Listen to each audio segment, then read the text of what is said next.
샬롬, 반갑습니다. 성도 여러분, 3월 12일 주의 날 예배에 참석하신 여러분들을 주님의 이름으로 축복하고 환영합니다. 오늘 우리에게 주시는 하나님의 말씀은 사무엘하 16장 1절에서 15절까지의 말씀입니다. 사무엘하 16장 1절에서 15절까지의 말씀, 우리 같이 한 목소리로 합독하도록 하겠습니다. 시작. 다윗이 마루턱을 조금 지나니 무비보셋의 종 시바가 안장 지은 두 나귀에 떡 200개와 건포도 100송이와 여름과일 100개와 포도주 한 가죽 부대를 싣고 다윗을 맞는지라. 왕이 시바에게 이르되 내가 무슨 뜻으로 이것을 가져왔느냐 하니 시바가 이르되 나귀는 왕의 가족들이 타게 하고 떡과 과일은 청년들이 먹게 하고 포도주는 들에서 피곤한 자들에게 마시게 하려 함이니이다. 왕이 이르되 내 주인의 아들이 어디 있느냐 하니 시바가 왕께 아뢰되 예루살렘에 있는데 그가 말하기를 이스라엘 족속이 오늘 내 아버지의 나라를 내게 돌리리라 하나이다 하는지라.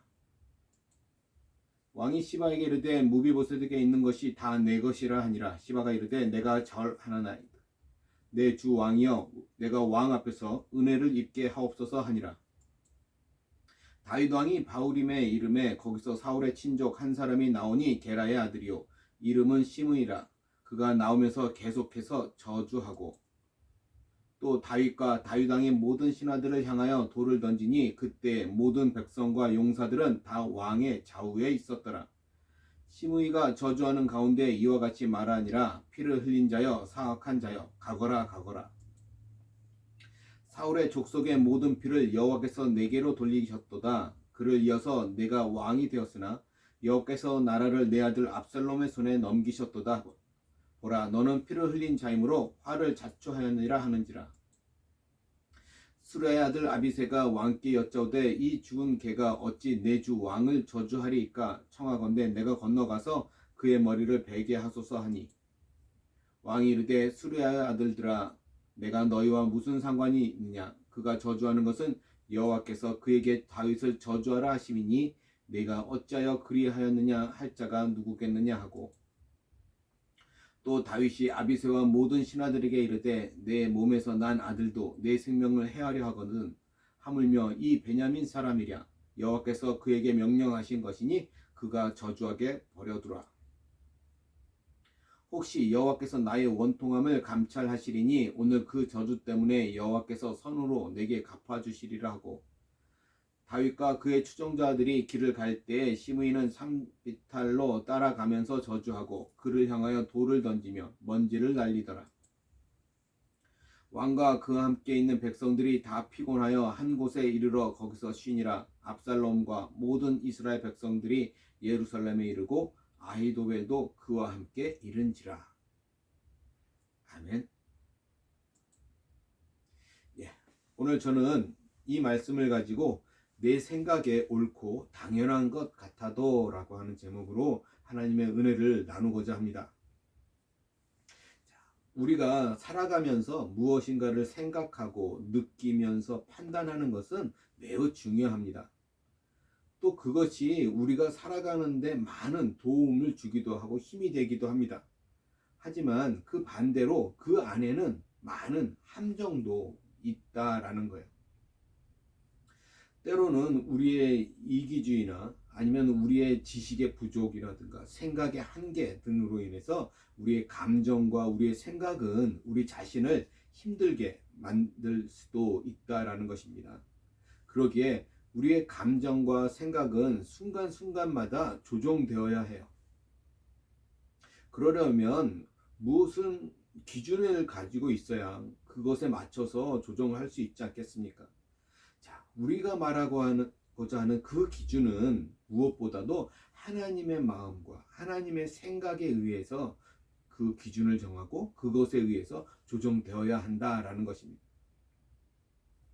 자, 오늘 우리가 읽었던 본문 사무엘하 이 16장은 다윗의 아들 압살롬을 피해서 예루살렘에서 빠져나와서 피난 가면서 겪는 이야기하고 압살롬이 예루살렘에 입성하고 난 뒤에 그가 행한 일로 구성되어 있습니다.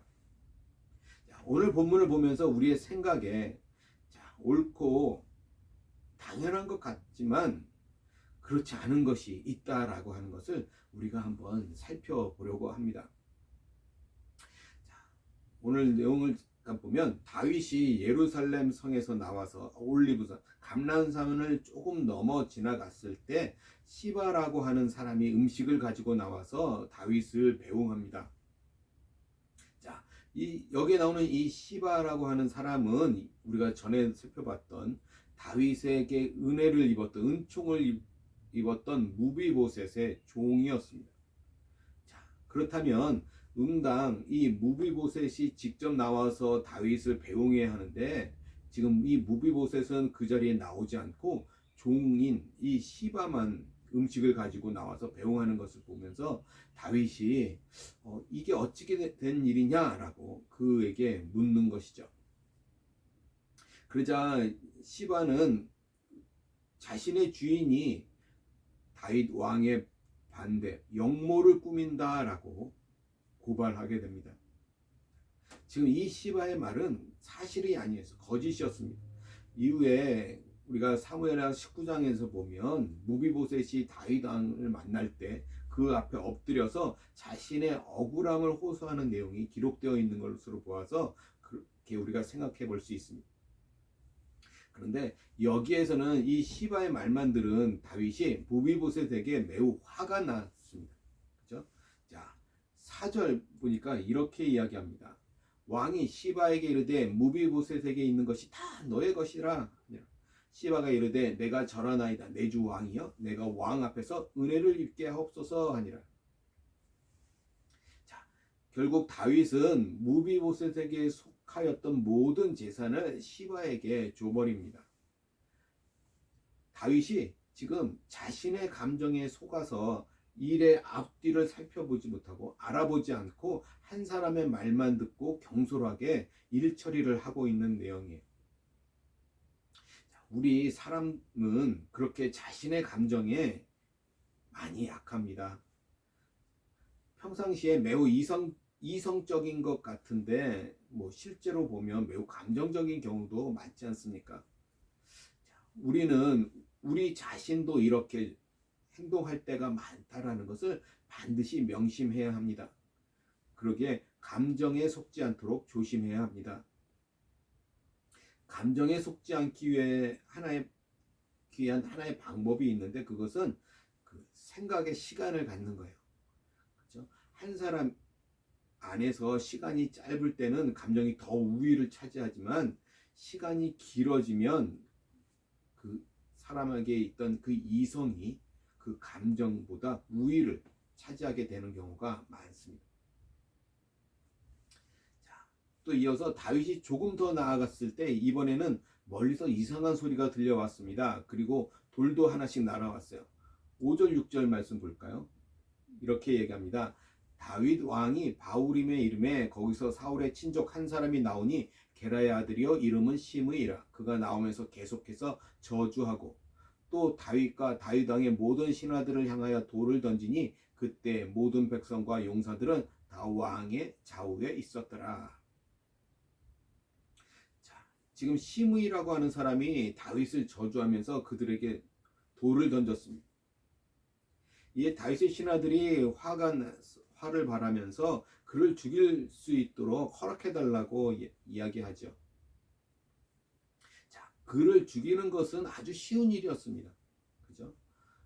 그런데 다윗은 그런 신하들의 요청에 허락하지 않았어요. 이 시므이라고 하는 사람은 왜 이렇게 행동하고 있었을까? 8절 말씀을 보니까 이렇게 이야기합니다. 사울의 족속의 모든 피를 여호와께서 내게로 돌리셨도다. 그를 이어서 내가 왕이 되었으나 여호와께서 나라를 내 아들 압살롬의 손에 넘기셨도다. 보라 너는 피를 흘린 자이므로 화를 자초하였느니라 하는지라. 자, 시므이가 다윗을 저주하면서 돌을 던진 이유가 지금 사울이 죽은 것, 사울의 피를 흘린 것이 마치 다윗의 죄인 것처럼 말하고 있다라는 거예요. 그런데 이 말 또한 맞는 말이 아니죠. 사실 사울의 피는 다윗과 아무 상관이 없습니다. 그래서 사울은 블레셋과의 전쟁에서 죽었어요. 그러니까 이 시므이가 저주하고 있는 이 말은 다윗에게는 억울한 면이 있습니다. 그죠? 억울한 죄명이에요. 그런데 다윗은 이 비난에서 다른 것을 생각하고 있는 것을 우리는 볼 수 있습니다. 11절 12절이에요. 또 다윗이 아비새와 모든 신하들에게 이르되 내 몸에서 난 아들도 내 생명을 해하려 하거든. 하물며 이 베냐민 사람이랴. 여호와께서 그에게 명령하신 것이니 그가 저주하게 버려두라. 혹시 여호와께서 나의 원통함을 감찰하시리니 오늘 그 저주 때문에 여호와께서 선으로 내게 갚아주시리라 하고.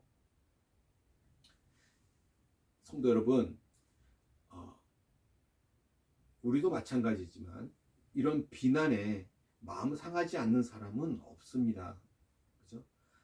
게다가 그것이 더욱 억울한 비난에는 더욱더 그러할 거예요. 그런데 오늘 이 다윗의 반응을 보니까 의외의 반응을 보여주고 있지 않습니까?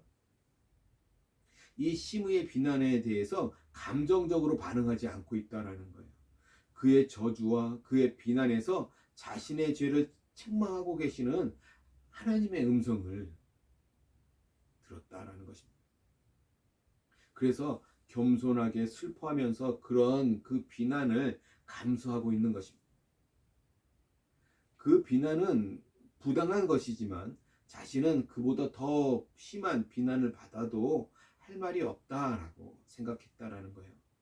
그래서 단지 하나님께서 자신을 불쌍히 여겨주시기만을 소망하고 있는 것입니다. 자, 시므이의 비난에 대해 다윗의 신하, 다윗도 마찬가지지만 감정이 많이 상한 것은 당연합니다. 그런데 다윗은 그 당연한 마음에 따라 행동하지 않았고 다시 한번 생각하고 있는 거예요. 자신의 감정에 따라서 행동하기보다는 그곳에서 하나님의 마음을 생각했고 하나님의 심판을 생각했습니다. 그리고 하나님 앞에서 자신의 죄를 생각했어요. 그래서 그 부끄러운 비난을 다 그대로 받아들일 수 있었다는 것입니다. 다른 사람들이 보기에는 다윗이 시므이를 죽이는 것이 옳고 당연한 것 같이 보이지만 다윗은 그런 당연한 행동을 하지 않고 아주 차분하고 담대하게 그 저주를 들으면서 자신의 앞으로 나아가고 있는 것입니다. 그리고 오늘 16장 15절에 보면 다윗이 예루살렘을 떠난 이후 압살롬이 예루살렘에 들어오게 됩니다. 그렇죠?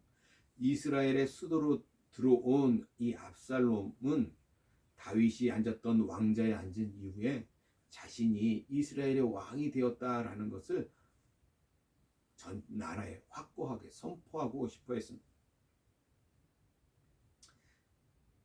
그래서 이 어떻게 해야 되는지를 아히도벨에게 묻게 됩니다. 자, 여기서 이 아히도벨은 누구일까요? 이 아히도벨은 이스라엘의 당시 유명한 지혜자였습니다. 아히도벨은 우리가 알고 있는 이 밧세바라고 하는 여인의 할아버지입니다. 그죠? 그리고 이 아히도벨의 모략은 다윗에게 있어서나 압살롬에게 있어서 하나님의 말씀과 대등할 만큼 판단력과 지혜가 뛰어나 많은 사람들로 또 다윗과 압살롬으로부터 신임을 받았던 사람입니다. 자, 그런 아히도벨의 첫 번째 모략이 오늘 16장 21절에서 압살롬이 왕이 되었음을 선포하고 또한 그를 따르는 이들을 더욱더 굳건하게 묶기 위해서 압살롬이 아버지 다윗의 후궁들과 동침할 것을 제안하고 있습니다. 그래서 압살롬은 그것을 바로 시행하게 됩니다. 22절 보면 이런 내용이 기록되어 있어요. 이에 사람들이 압살롬을 위하여 옥상에 장막을 치니 압살롬이 온 이스라엘 무리의 눈앞에서 그 아버지의 후궁들과 더불어 동침하니라. 자, 이러한 행동을 이나 이런 행위는 오늘날 우리들의 시선에서 볼 때 아주 이상한 행동으로 보입니다. 그런데 이 당시에는 당연한 것이었고 당연한 행동이었다라는 거예요. 모든 백성들이 볼 수 있도록 옥상에 장막을 쳤다라고 하는 것은 아히도벨의 모략이었습니다. 그리고 이러한 행동은 어떤 말보다도 더 강력한 메시지를 그 백성들에게 전해줄 수 있는 거예요. 그런데 여기에는 한 가지 문제가 있었습니다. 하나님의 말씀은 그것을 분명하게 금하고 있었다라는 거예요. 자, 레위기서 20장 11절에 보면 이런 내용이 기록되어 있습니다. 누구든지 그의 아버지의 아내와 동침하는 자는 그의 아버지의 하체를 범하였은즉 둘 다 반드시 죽일지니 그들의 피가 자기들에게로 돌아가리라. 자신의 아버지의 후궁들과 동침하는 것은 참으로 커다란 죄임을 분명히 말씀하고 있었다라는 거예요. 이 말씀을 압살롬이 몰랐을까요? 혹 압살롬이 이것을 몰랐을지라도 최소한 당시의 지혜자였던 이 아히도벨이라고 하는 사람은 이것을 분명하게 알고 있었을 것입니다. 그런데 그들의 행동이 성경에서 금하고 있다는 것을 알면서도 자신들의 생각을 따라 그렇게 행한 것입니다. 성경의 뜻과 자신의 생각이 서로 부딪힐 때 많은 사람들이 자신의 생각을 선택하곤 합니다. 자신이 살아남기 위해서는 어쩔 수 없는 것이라고 생각합니다. 그러나 결코 그렇지 않습니다. 하나님께서 온 세상을 다스리십니다. 하나님의 법을 어기고 세상에서 승리자가 될 수 있다라고 생각하는 것, 그 자체가 거짓이고 어리석은 생각이라는 것입니다.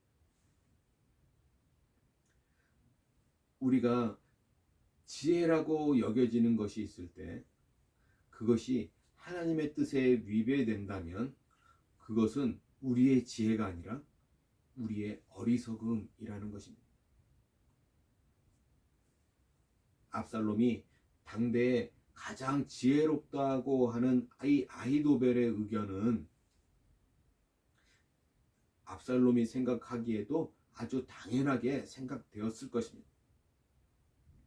그렇게 하면 한꺼번에 많은 것을 해결할 수 있다라고 느꼈음이 분명합니다.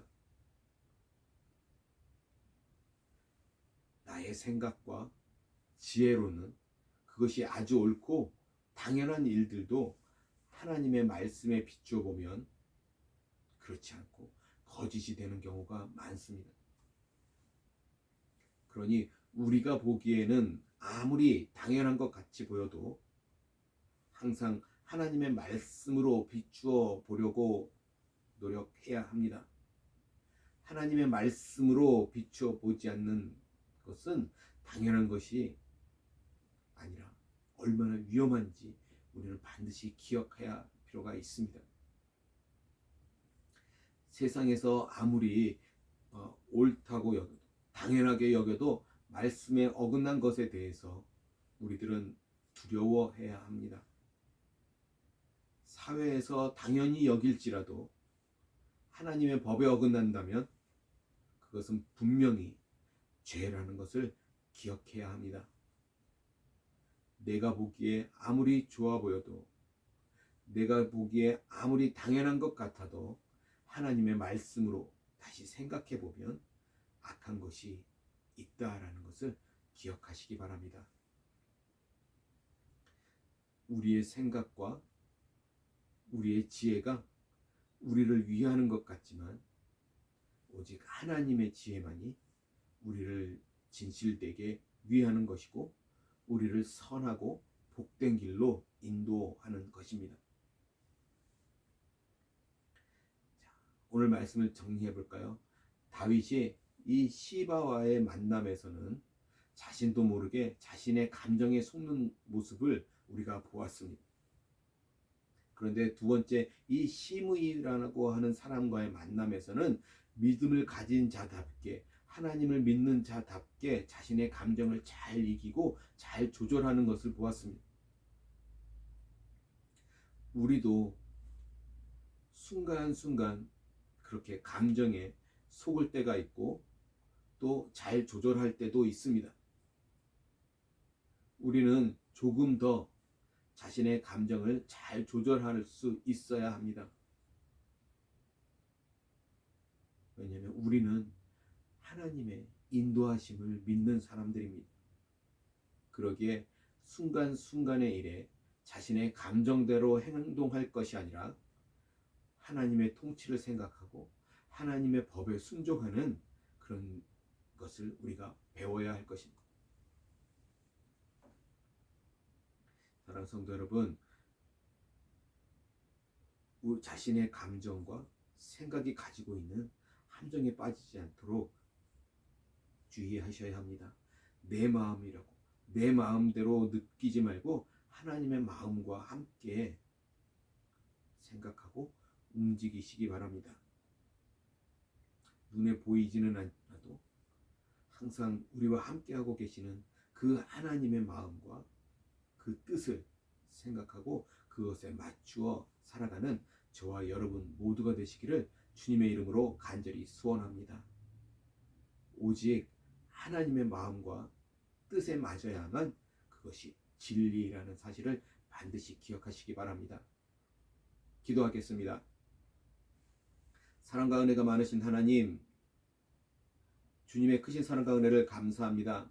오늘 그 신앙의 사람 다윗이 당연하게 느꼈던 자신의 감정에 따라 행동했었던 것과 그렇지 않고 자신의 감정을 잘 조절했던 것을 하나님 우리가 오늘 살펴보았습니다. 하나님의 마음을 생각하며 그 순종하는 모습이 오늘 나의 모습이 될 수 있도록 하나님 아버지 도와주시옵소서. 하나님 세상주의가 당연하게 보이겠고 사회가 당연하다 여길지라도 하나님의 말씀에 반하는지 우리가 다시 한번 돌아보는 그런 모습들이 그런 삶의 모습들이 오늘 우리 가운데 있게 하여 주시옵소서. 하나님 우리가 이 땅을 살아갈 때 당연하게 보이는 일이 실제로는 거짓인 경우가 많습니다. 그러기에 우리가 느끼는 감정과 생각에 대해 당연하다 생각하지 말고 항상 옳다 생각하지 말고 하나님의 마음과 뜻을 생각하며 살아가는 오늘 우리 모두가 될 수 있도록 하나님 아버지 함께하여 주시옵소서. 주 성령으로 충만케 하여 주시옵소서.